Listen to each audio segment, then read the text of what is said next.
DTSPni, ya'ni bolalar serebral falajligini har qanday turida ham reabilitatsiyani va davolashni to'g'ri olib borganingizda bola yuradi, gapiradi va o'ziga xizmat ko'rsata oladi. Bizga kelgan eng ko'p savollardan biri bu bolam tetraplegiya yoki tetraparez bilan kasal, bolam yurib ketadimi degan savol eng ko'p uchraydi. Bu savolga javob berishdan oldin avvalambor tetraplegiya bu nima deganiga qisqacha tushuncha berib ketamiz. Tetraplegiya bu piramida yo'llari zararlanishini hisobiga, ya'ni oldingi markaziy pushtadan ketayotgan nerv yo'llari zararlanishini hisobiga qo'l va oyoqlarda bir xilda zararlanib, falajlik ko'zda tutiladi. Bu holatda yurish masalasiga keladigan bo'lsak, bir narsani aytib o'tish kerakki, DTSPni, ya'ni bolalar serebral falajligini har qanday turida ham reabilitatsiyani va davolashni to'g'ri olib borganingizda bola yuradi, gapiradi va o'ziga xizmat ko'rsata oladi.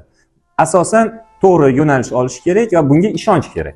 Yana bir narsaga to'xtalmoqchi edim. Savol berishganda 5-daraja, 4-og'irlik darajasida bola yurib ketadimi deganda, 4, 5-daraja birlamchi holatini aniqlab olish uchun, darajasini aniqlab olish uchun ishlatiladigan bu tizim.